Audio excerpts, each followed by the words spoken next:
Hi, Hello. welcome. Thank you. Mr. Suckling. Yes, Peter Suckling, New Zealand Manufacturers and Exporters Association. I'm not going to cover off what we've already put in our very, very brief plan. I just want to really give you a bit of a helicopter view on what our position is. And I'll start very briefly with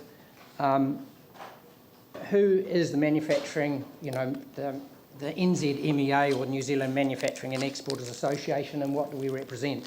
And I'll just give you some very brief headline figures.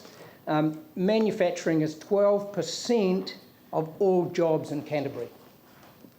And in Canterbury alone, there's 34,000 employees representing $3.1 billion worth of turnover. Now, of course, not all of that's in Canterbury, but a big chunk is. Okay, and the average wage in the manufacturing and exporting arena is actually significantly higher than in other industry sectors, a higher skill set, etc. And for every one job in manufacturing, there's probably another 2 to 5 jobs downstream from it. We're talking about the corner dairy, the supermarket, the cafe, etc., etc. So it's a pretty key, in our opinion, a pretty key employer inside the community. And if we look at, say, New Zealand as a whole, it's about a $6 billion industry, so it's not chicken feed. And what I'd like to really talk about is what is happening to our sector. We as a sector are not benchmarked against domestic cost. We're benchmarked against international prices. And we've all heard of different economies have different cost structures. There's nothing we can do about that. We have over the years seen increased costs of inside our organisations. We've seen also reduced revenues as a result of the exchange rate, and these companies have survived through this by becoming more and more efficient. But I venture to suggest to you that we are at the tail end of being able to rein in those efficiencies. There aren't that many more to be had. And if we look back at the City Council over the years, and I'm talking about from when the first 4 ships came, there was a big industrial focus, a big manufacturing focus. You take the Ferrymead areas, the Sydenham areas. As the city has grown, it's logical that there's increased pressure on all of those areas. What we are not seeing, and I'm not sure that we have all of the answers here, is we're seeing increased pressure on the areas that we would normally occupy. So residents want to get closer or move into those industrial areas. And what our concern is, as far as the council is concerned, is that those manufacturers who are inside the City Council boundaries have choices. The choices are 5 kilometres down the road to the Selwyn District Council or overseas. And if I look through the draft plan here, and I don't know if anybody has done that, if you search for the word manufacturing in the plan, you won't find it. If you search for the word industry in the plan, you will see it twice, one of which is a discussion about industrial waste. So we believe there is not sufficient focus in the plan focusing on our particular sector, which is manufacturing and industry. The second point I'd raise here is that we have, and I'm sure many people have commented about the rates increase. That for us is simply another cost which we have to absorb. We would love to be in a position where we can force our customers to take a 20 or a 30% increase in cost or price. We simply cannot. There is no room for us to increase our prices. In fact, the reality is that they are reducing, not increasing. Now, you could argue that we should move our operations outside of New Zealand. Valid call. However, that is going to leave a substantial number of people without work because of the significant number of people who are employed in our sector. And I'll just summarise that in another few words to say that for our society to be in balance, everybody needs to be entitled to work or to earn a living.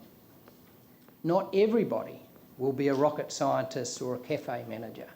There will be all different types, nationalities, skill sets and mental abilities inside a balanced society. We offer a broad range of employment opportunities for those people in our sector.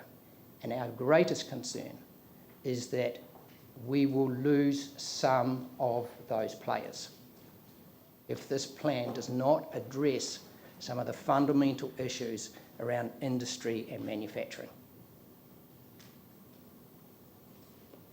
I would also, please, the last point in here is that if this budget or plan was presented to any one of our members' board of directors, it would be rejected. The balance sheet is simply not strong enough to sustain all of the aspirational things that everybody wants to achieve. We fully support as an organisation the partial, if not the complete sell down of assets. That's not because we operate in that sector. It is simply a business case that says, how can we afford to do all of these things? These assets were put in place, we've been told, for decades, for a rainy day. We have a rainy day. Thank you.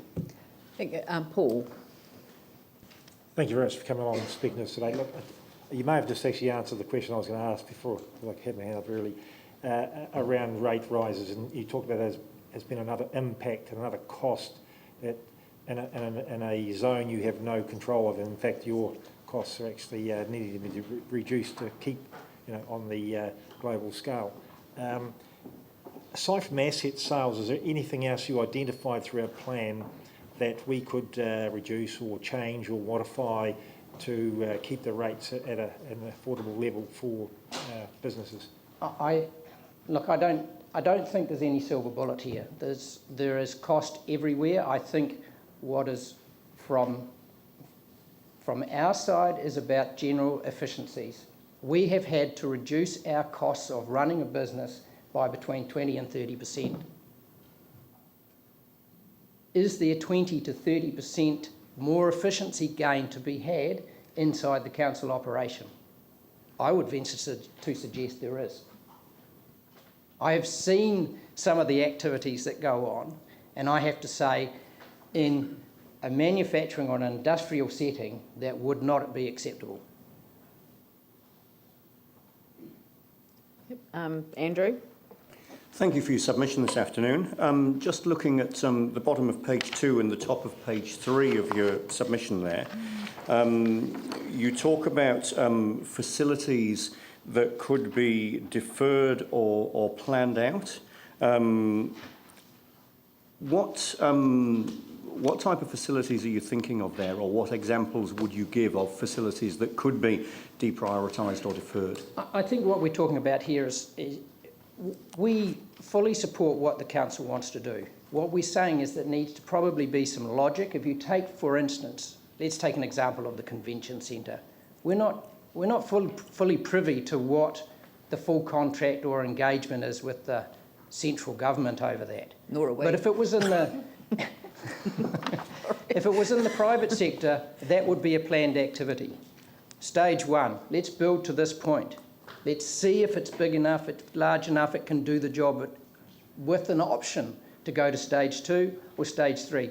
It is no different from an enterprise buying the land but building a building in stages. It might be better to use an example that we're actually contributing to in a very direct way in our LTP, so that isn't one of them. So perhaps if you use the Metro sports facility would be a good one. We're talking generalities here. I'm trying to keep it at a high level. I'd rather, because I know that how things get reported, and it's easier if you actually report on, that you actually use the example of one that we actually have on our LTP. So the convention centre isn't one of those. No. the Metro Sports facility is one of those and is very amenable to the point that you'd make. So would you like to just repeat that? I'm not sure there's any more that you need to add, apart from the fact that if some of these things can't be afforded, you've got two choices. You either don't build them, or you take a different approach which says we're going to take a planned approach here and do this in multiple stages. So you could stage it. So you could focus on, say, the swimming pool first, and then you could focus on the netball courts, or maybe the other way around. You know, Correct. like you could. Correct. That's what you're saying. This is no different from building a house. There's no Right. point in designing a house that you think you might put a second story on, but don't cater for the second story in stage one. Right. It has to be well thought out, well project managed, but that is a way of reducing expenditure on day one. And also spreading Load over a period of time. I mean, that's really helpful. Thank you. Andrew. Yeah, no, that was me, done. Oh, that was you done. Right. Yanni? First off, can I just acknowledge your support under bullet point 4 for local manufacturing via explicit local procurement policy? And I mean, obviously this council is working around concern of the Trans-Pacific Partnership, so I presume you'd be in support of our position on that? I think if we think of the charity starts at home, I think it probably sums the whole thing up. You know, I have to say with some dismay that even one of your own organisations has just recently missed out on a tender. Doesn't make logical sense to me.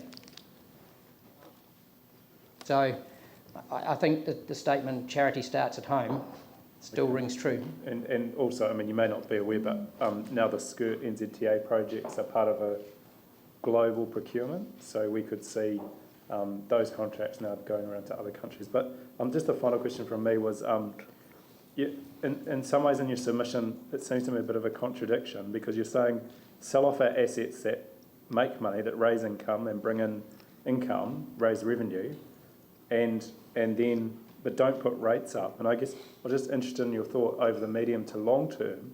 If we sell off the things that bring in money to invest in things that lose money, like Metro Sports or the stadium, then we're not in a very sustainable financial position. It would seem to me that the rates would go up even further than what we have, and you're proposing concern at that. So how do you suggest we keep the rates low while selling off the things that bring in money? Well, each entity will have an enterprise value.